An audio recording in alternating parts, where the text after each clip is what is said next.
waxaa maanta xaflad soo dhaweynaya magaalada Kismaayo loogu sameeyay ciidamo ka tirsan booliiska Jubbaland kuwaas oo tababar soconayay muddo 3 bilood ah ku soo qaatay dalka Djibouti maantana dib ugu soo laabtay magaalada Kismaayo ee xarunta gobolka Jubbada Hoose xafladan oo ka dhacday xarunta wasaaradda arrimaha gudaha iyo amniga Jubbaland ayaa waxaa ka soo qayb galay madaxweynaha ku-xigeenka koobaad ee Jubbaland mudane Sheekh Ismaaciil Fartaag wasiirka arrimaha gudaha iyo amniga maamulka Jubbaland xildhibaano iyo saraakiil ka tirsan maamulka Jubbaland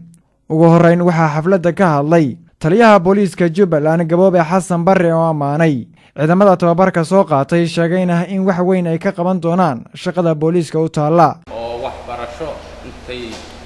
soo wax barteen haddana iyagoo nabada ku yimid waxaan u maleynayaa waa kuwii dalka anfici lahaa intaas hadalka inaan ku sii darma rabi oo ragiga waaweyn baa sugaya laakiin waxaan sheegayaa inaan farxad aad u faraxsanahay ragana Jubbaland ay u baahan tahay oo maamulka booliska kuwii wax ka bedeli lahaa inay yihiin baan u arkaa intaas kadib anigoo aad u salaamayo saraakiishan koorsada ka timid waxaan leeyahay uu noo furan yahay hadalku intaa ka badan aniga ma dhahay hadalkuna waa noo furan yahay waxaasna ka hadlay madasha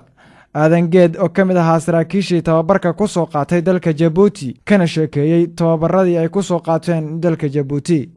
marka aan in yar warbixin ka dhigo anagu 20 bisha gaalaad 2020 aan ka wadaanay halkan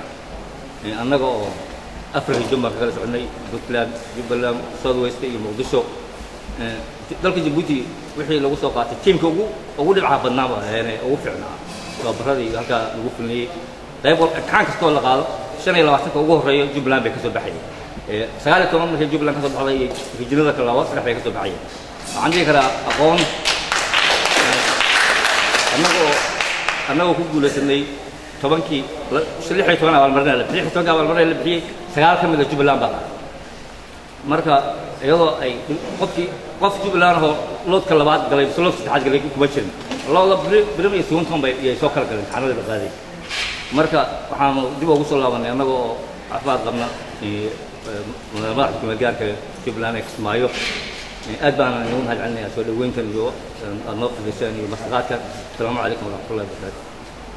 waxaa sidoo kale madasha khudbad dhinacyo badan taabanaysay oo dardaaran iyo bogaadin isugu jirtay halka ka jeediyay wasiirka arrimaha gudaha iyo amniga Jubbaland mudane Maxamed Warsame Darwiish kana sheekeeyay faa'iidada booliisku u leeyahay shacabka Soomaaliyeed halkaas waxa ka abuurmi doona inay ciidankii booliiska waxyihiisii oo professional ah oo takhasus ah oo dhameystiran ay qolo walba markaa dib haddana seminar kale iyo tababar kale aan u gelin alxamdulillah dugsigii waan dhisay qaybtiisii labaad ee budgetka iyadana waa naloo soo ogolaaday oo ballaarinayna hadda waxaanu ku dhisnay waxaad ogeydeen laakiin hadda waxaanu weegaan saxiixaynaa dugsigu inuu akademi noqdo Jubbaland leeyahay dhagax ah dhisan qalabkiisii iyo wixiisina uu ku dhameystiran yihiin qoladii aanu ka suugaynay shalay noo keeneen alxamdulillah waxaan noo haray contractigana saxiixay headquarterkii booliiska Jubbaland waanu bilownay waa jeexnay shubkii baa socda waxaan rajaynaynaa muddo gaaban xaruntii aad fariisan lahaydeen oo 36 xafiis ugu horeyso oo headquarterkii booliiska Jubbaland laga maamuli lahaa iyadana maalin loo insha Allah una xarg ka jiro haddaan dugsigii helay taliskii helay taliska markii la dhameeyo booliiska halka laga dhisayo waxa la dhisi doonaa saldhigii dhexe booliiska iyo 6 saldhig kale waxyaha ugu dambeyn waxaa xafladda soo xiray madaxweynaha ku-xigeenka koobaad ee maamulka Jubbaland Cabdullaahi Sheekh Ismaaciil Fartaag oo asagu u mahadceliyay dawladda Djibouti ee ciidankan tababarka ay ku soo qaateen saraakiisheeda dib u soo noqotay xilliga calankana aan qaadanay baad maanta aniga nolol matiin ma ahidiin wax sahlan nooma tiidin maxaa yeelay bishii 9aad baad baxdeen 9aad iyo 10aad iyo 11aad baad naga maqnaydeen 12aad noo timaadeen waa muddo haddii la firiyo aad u gaaban haddii la firina aad u dheer